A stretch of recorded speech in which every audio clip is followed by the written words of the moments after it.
So we have a question. Does everyone in the UK celebrate Guy Fawkes Day or Bonfire Night? And yeah, for the most part, it's become this big it's the big national holiday. So at first it was actually at first enforced. They had to celebrate it. So I kind of started it off. It was kind of a way to celebrate the king and the monarchy, because they do have a royal family in the United Kingdom. Currently, it's Queen Elizabeth II is the head of state.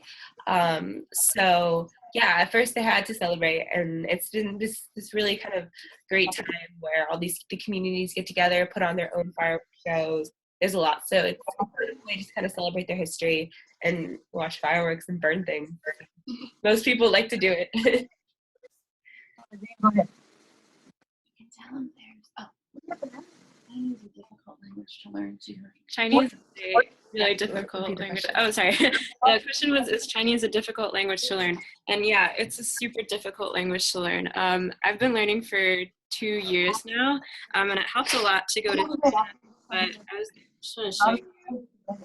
Annie, did you learn any Chinese? Yeah, so I was there for 2 months over this past summer, and I went, I didn't know any Chinese. I didn't really have any basis. I've taken like 12 years of French, and I came back with, I think, 4 phrases I can say, and like a few words. What are you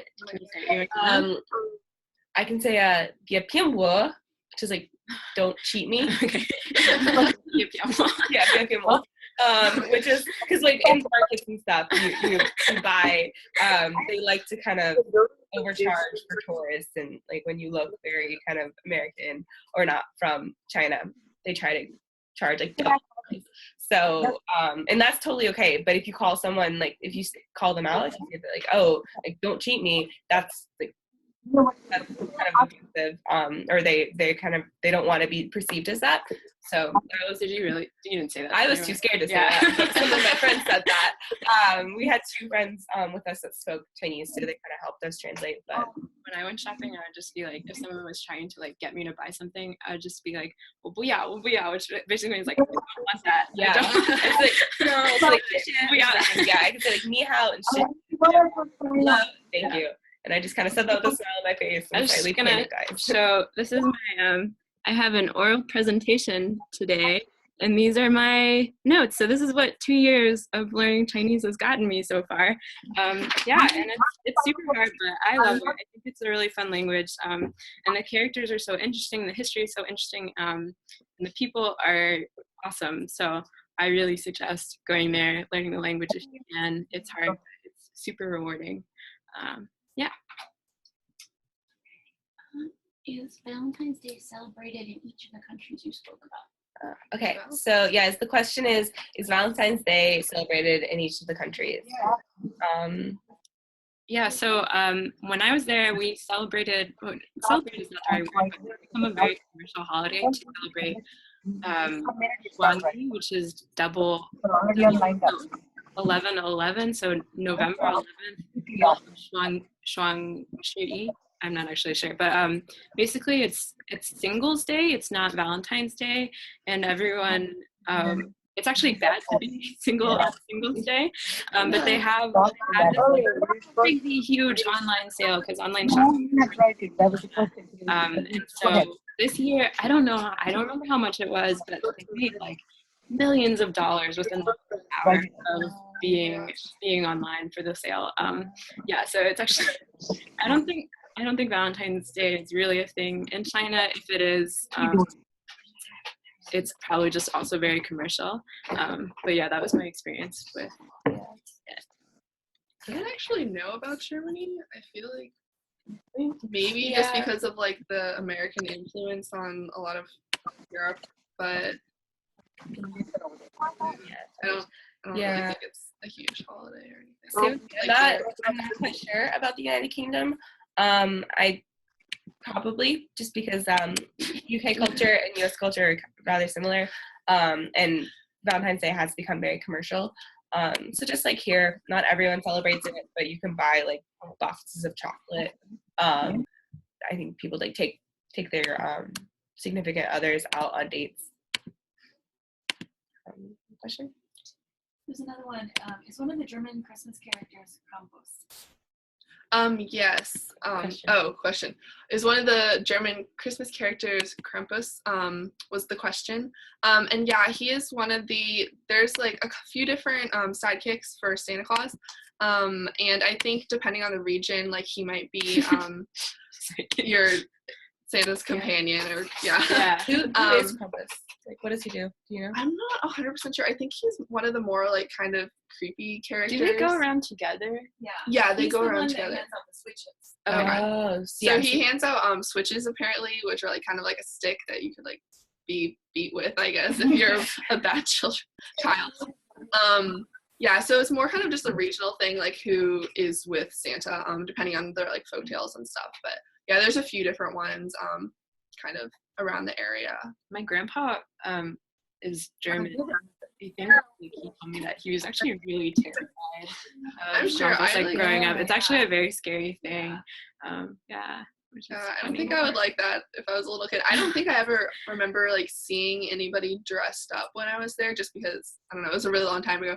But oh my gosh, I think I would be scared. Yeah. Now it's a little bit more like, you're gonna get coal in your stocking. Right. Yeah. That's how it is now. Okay. Next question. There's another question. If they didn't celebrate the holiday in the UK when it was enforced, did they get in trouble?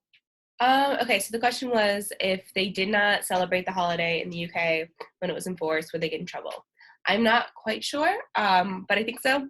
I think I don't think it was the idea that like everyone had to be out in the streets like dancing, but I think they like most of the villages had to kind of do their own bonfires, so there had to be kind of some evidence of it. So in London, where there's millions of people, it's hard to make like every single person, but there had to be some sort of demonstration so that people like on the streets would see like, oh, it's Guy Fawkes Day, we're celebrating.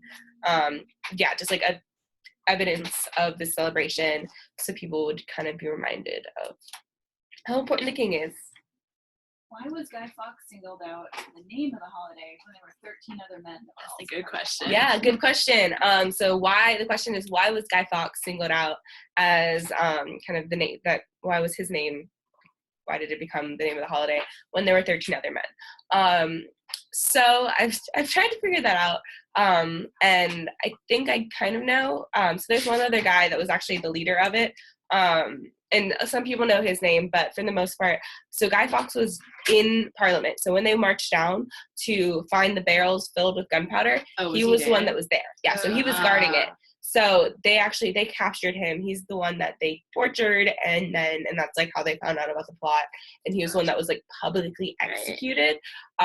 So I think that's in large part why like his name kind of was put onto this event. I feel like he also has just like a really catchy name. Yeah, it's also it's a really good name. It's a good name. So like he's and so people kind of just grabbed onto that, started building like images of him and burning them. So it's this whole thing now. But he signifies a lot more. It's not just like about the person, even the name, like he signifies like kind of like the Protestant Catholic conflict, kind of, and then more bigger on a scale now. It's just kind of like against like, the enemies of the state, because there isn't really a Catholic Protestant conflict So that's anymore. pretty different from here, because I feel like when we celebrate name days, we're like mostly celebrating. Yeah, it's like the person. Yeah, like Martin Luther King Day. Yeah, celebrating him. But yeah, it's not. It's kind of more. That's why it's called Guy Fawkes Day or Bonfire Night. So it actually has two names. Yeah, so it's not.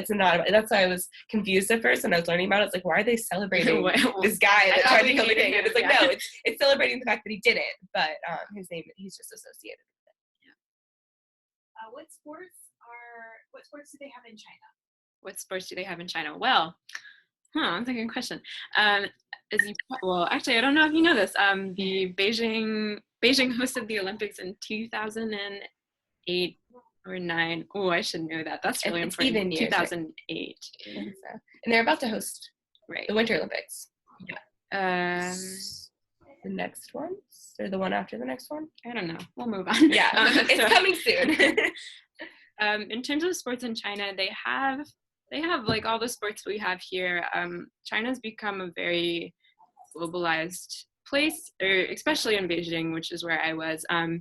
The dorm that I stayed in, there was a field and a basketball right next to the windows. So I just saw people like playing basketball, playing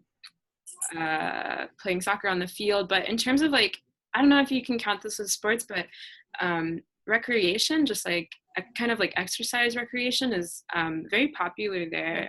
Just staying in shape. So like just walking around a track for like an hour. People do that. There's Tai Chi in the morning. There's old women doing like fan dances. So I worked at a school. I taught at a school, and so like a lot of the kids, and so there was like a mandatory time each morning they'd have to do some sort of physical activity, 30 minutes. But one sport that is really popular in China, but not so popular here, is badminton. I don't know if you've heard about badminton or heard of it, played it. It's like, so it's kind of like tennis, but on a smaller scale. So you have these like smaller rackets. They're like about that big around with these long sticks. And then you have, they're not balls, they're kind of like, they're called birdies, I think. So one side is like, it's a ball kind of cut in half, and the other side is kind of like feathers. Sometimes there's actual real feathers, sometimes it's just plastic, but it kind of fans out in a circle. And so it's usually 2 on 2. So you have like 2 on each side, or one person on each side of the net, and then they hit it back and forth. So at the school that I worked at, there was like 4 basketball courts, but there are also 4 badminton courts. So kind of like in their gym, their regular gym, like everyone has at their school, they also had badminton because everyone just loved to play badminton. Yeah, staying healthy, and like moving your body, those are really important things in China. And it used to be in schools that probably several years ago now, that it seems like they don't do it anymore if you were working at a school and they didn't do this, but they used to have like a voice every morning, and they would do like exercises to this voice. Well, we would lead the lessons. So there would usually be someone being like, all right, so do 10 push-ups. Okay, now do 20 jumping jacks. So they would kind of be like telling. Right. Cool. Okay. So we have about 5 minutes and several more questions. Okay. We'll see how many we can get through. Actually, we want transition time. Yeah, we do have some get started. Okay, so we just have time for like a few more questions. So there was a question here about do you celebrate Halloween? Okay, cool. So there's a question asking, do our countries celebrate Halloween? So I was actually in the UK during Halloween. So in the past, it hadn't been really popular. Halloween is really big in the US. And it's starting to get a little bit more popular in the UK because it's so popular in the US. But the whole like trick-or-treating, like going door to door and like knocking on people's doors and people giving you candy, like that's not really common. So not a lot of people celebrate it. It's more just to kind of have parties now. Like people like to dress up. And so what at least I noticed, so my friends and I, we all dressed up and we got kind of creative, got really kind of cool costumes. You know, some people do like funny costumes or like smart costumes, or like you're dressed up like a pun or something. But pretty much most people just kind of do zombies. They just kind of get fake blood. It's, oh my gosh. It's kind of like the easy, like you just throw on, you rip a shirt, you throw some blood on. But there's been a few stores, like, you know, there's like pop-up Halloween stores where you can go and buy Halloween costumes. Those are getting a little bit more common. But it's usually like you rent like a dress or something, because there's a lot of like Halloween balls or Halloween dances that you can sign up to go. What about it? Yeah. Germany, I don't remember celebrating Halloween. I don't really think it's a thing. Something that's kind of similar was Carnival. And you like could dress up, wear different costumes and stuff for that. But I don't know if you've heard of Carnival before, but they have like a lot of parades, and it's in the spring, I'm pretty sure. Isn't like the one in South America? Kind of like that, but not like as over the top. But yeah, I remember dressing up for that. Like I think we got dressed up and I went to like school in a costume. But yeah, I don't think we really celebrated Halloween. Oh, okay, yeah. So I was in Beijing for Halloween, and it's the same as you were saying. So yeah, Beijing is an international city, so there were like places that were celebrating Halloween, but it was like really weird to be walking around with a costume. I kind of just like bought some light up devil horns on the street and like, went to a restaurant, but it was strange. Like it wasn't really a thing there. So yeah. Okay. So we are out of time, unfortunately, so we can't answer any more of the questions. But you can go look at our other Carolina Navigator videos we have on YouTube, and those can probably answer some of the questions as well. So thank you so much for tuning in to watch us, and I hope you're kind of interesting. You guys learned something new. Yeah, so have a great day, guys. Yeah, have a good day. Bye. Bye. Bye.